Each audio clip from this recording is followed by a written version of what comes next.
Imagine waking up to headlines claiming that Iran violated a ceasefire and attacked an oil tanker passing through one of the world's most important waterways.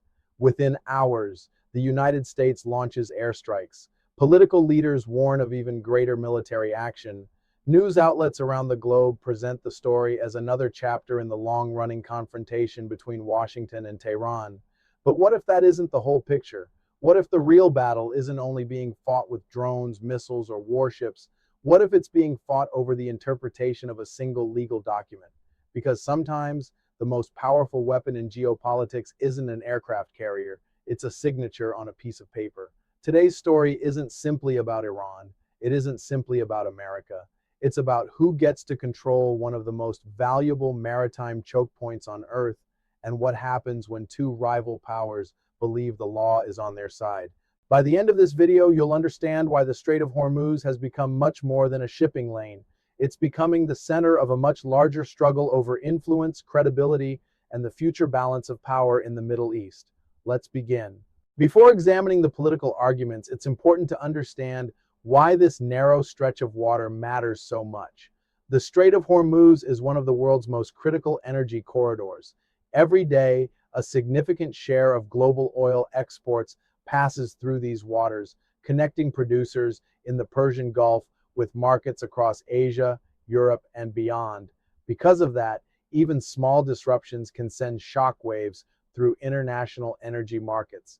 Insurance costs rise, shipping companies become more cautious, oil prices react almost immediately. In other words, what happens inside this narrow waterway doesn't stay there. It affects economies around the world. That is why every incident inside the strait attracts enormous international attention. Recently, tensions escalated after reports that an oil tanker was struck while navigating the area. The United States argued that the attack represented a violation of the ceasefire and responded with military strikes against Iranian targets. Iran, however, rejected that interpretation. Instead, Iranian officials argued that the dispute wasn't simply about an attack on a vessel. According to their position, it was about who had the legal authority to regulate navigation through specific shipping corridors established under the ceasefire framework.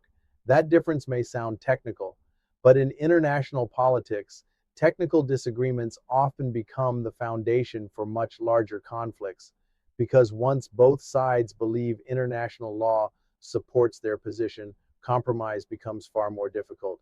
Instead of arguing over facts, they begin arguing over interpretation. And that's exactly where this story becomes far more complicated than the headlines suggest. In the next part, we'll break down the controversial agreement itself and examine why one clause has become the center of an international dispute. The agreement that changed everything. To understand why this dispute has escalated so quickly, we need to look beyond the military actions and focus on something far less dramatic, but arguably far more important: the ceasefire agreement itself. Every peace agreement contains detailed provisions that define what each side can and cannot do once active fighting stops. Most people never read these documents. Governments do, lawyers do, military planners certainly do. And sometimes a single paragraph buried inside dozens of pages becomes the deciding factor in an international crisis. That appears to be exactly what happened here. One section of the agreement has become the center of intense disagreement. According to Iran's interpretation, this provision gives Tehran the responsibility to organize and oversee the safe movement of commercial vessels through the Strait of Hormuz during the ceasefire period. In other words, Iranian officials argue that managing shipping routes wasn't simply a military matter, it became an administrative responsibility recognized by the agreement. Washington, however, appears to view the same language differently. American officials argue that ensuring safe passage does not mean granting Iran exclusive control over every navigation decision inside the strait. These two interpretations may sound similar at first, but in practice, they produce completely different realities. If Iran's reading is correct, then it has the authority to establish approved transit corridors. If Washington's interpretation is correct, then freedom of navigation cannot depend solely on Iranian approval. and that's where the conflict begins. This isn't merely a disagreement over ships, it's a disagreement over authority. Who decides which route commercial vessels should follow? Who determines whether a ship is operating legally? Who has the final word? These questions transformed what looked like a regional military confrontation into a legal and diplomatic struggle. Because once both sides claim the agreement supports their position, every action taken afterward becomes open to competing interpretations. One government says it's enforcing the agreement, the other says it's defending international navigation. Neither side believes it's violating the rules. Instead, each side accuses the other of breaking them first. That's one of the most dangerous situations in international politics because when both parties believe they're acting legally, compromise becomes increasingly difficult. Instead of searching for common ground, each side becomes convinced that the law already supports its actions. And history shows that conflicts built on competing legal interpretations are often harder to resolve than conflicts driven purely by military objectives. Why this matters far beyond Iran. At first glance, this might appear to be another regional dispute between Washington and Tehran, but the consequences extend much further. The Strait of Hormuz isn't just important to the countries surrounding it. It's one of the world's most strategic maritime choke points. A substantial portion of global energy exports travels through these waters every single day. That means uncertainty alone can influence international markets. When shipping companies perceive higher risks, insurance premiums rise. Some vessels choose to delay their voyages, others reroute entirely. Energy traders react almost immediately. Oil prices fluctuate. Financial markets begin factoring in the possibility of prolonged instability. In other words, even before additional missiles are launched, economic consequences are already spreading across the globe. But there is another layer that receives far less attention: credibility. For decades, the United States has presented itself as one of the primary guarantors of freedom of navigation across international waters. Maintaining open sea lanes has been a central element of American global strategy. That reputation influences alliances, trade relationships, and military partnerships around the world. From Iran's perspective, however, the issue looks entirely different. Iran argues that countries should respect the administrative framework established by the ceasefire rather than creating alternative arrangements without mutual agreement. Whether one accepts that argument or not, it highlights the deeper issue. This isn't simply about one incident involving one ship. It's about competing visions of regional authority. Who writes the rules? Who enforces them? And whose interpretation carries international legitimacy? Those questions explain why tensions escalated so rapidly. Because once legal disagreements become connected to national prestige, military power, and geopolitical influence, backing down becomes politically difficult for every government involved. The result is a dangerous cycle. Each response encourages another response. Each military action increases pressure for retaliation. Each new incident makes diplomatic compromise more complicated than before. And while political leaders debate legal language and strategic interests, the rest of the world watches one of the most important shipping routes on Earth become increasingly uncertain. Beyond the battlefield, the bigger strategic picture. At this point, it's easy to think this entire crisis is simply about military retaliation. One side launches a strike, the other side responds, then another round begins. But history shows us that major geopolitical shifts rarely happen because of one missile or one airstrike. They happen because those military actions reveal something much deeper. And that's exactly what may be happening here. The real question isn't whether Iran or the United States scored a tactical victory. The real question is whether the balance of power in the Middle East is beginning to change. For decades, the United States has maintained an enormous military presence across the region. From naval fleets in the Persian Gulf to air bases spread across several allied countries, Washington built a security network designed to protect trade routes, reassure its partners, and discourage regional rivals from challenging the existing order.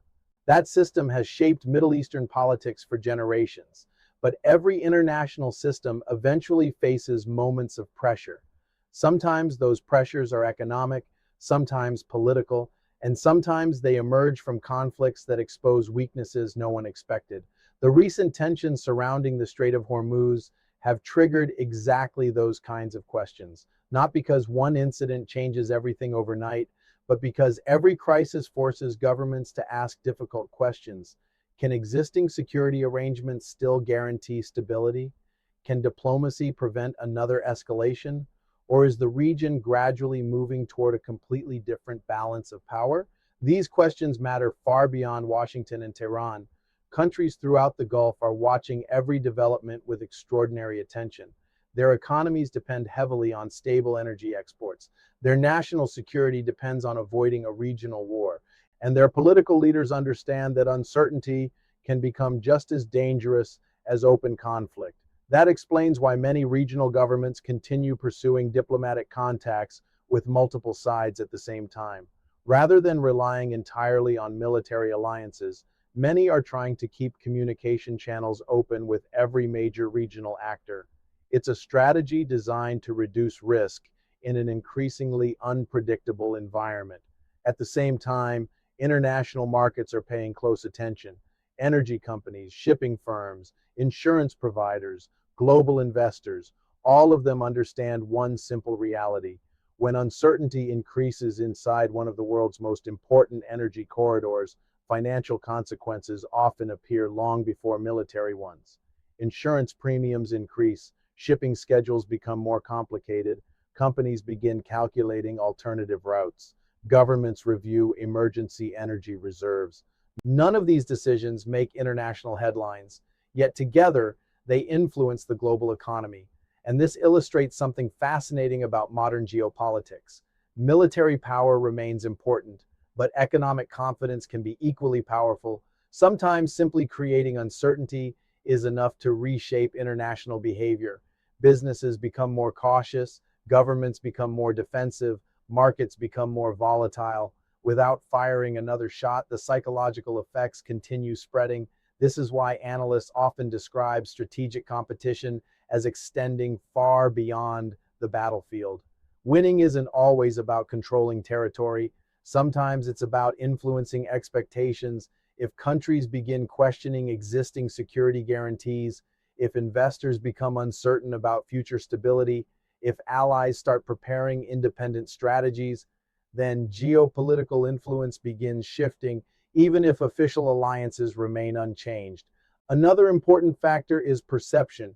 International politics isn't only driven by military capabilities, it's also shaped by credibility. How governments interpret each other's actions, how allies evaluate commitments, how rivals measure determination. Every public statement, every diplomatic meeting, every military deployment sends signals. Some signals are intentional, others are interpreted differently by different audiences. And once multiple governments begin reading those signals in different ways, misunderstandings become increasingly likely. That is why moments like these require careful diplomacy. Military action can produce immediate results. Diplomatic consequences often unfold much more slowly, sometimes over months, sometimes over years. Looking ahead, several scenarios remain possible. The first is renewed diplomacy. Both sides could return to negotiations, clarify disputed interpretations, and reduce the risk of further escalation. The second scenario involves continued tension without full-scale war, periodic military incidents, political accusations, economic pressure, but no direct regional conflict. History has seen many crises remain frozen in exactly that state for years. The third possibility is the one every regional government hopes to avoid: a broader confrontation involving multiple countries expanding far beyond the original dispute. At the moment, no one can say with certainty which path will ultimately emerge.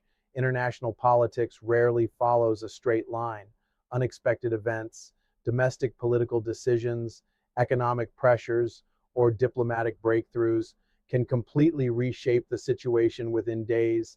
That uncertainty is precisely why the Strait of Hormuz continues attracting so much global attention, because what happens there doesn't remain there. Every development sends ripples across financial markets, energy supplies, regional diplomacy, and international security. The coming weeks may not simply determine the future of one ceasefire agreement. They may reveal whether the existing regional order can adapt to new realities, or whether a new strategic landscape is gradually beginning to emerge, and if that happens, the consequences will extend far beyond the waters of the Persian Gulf.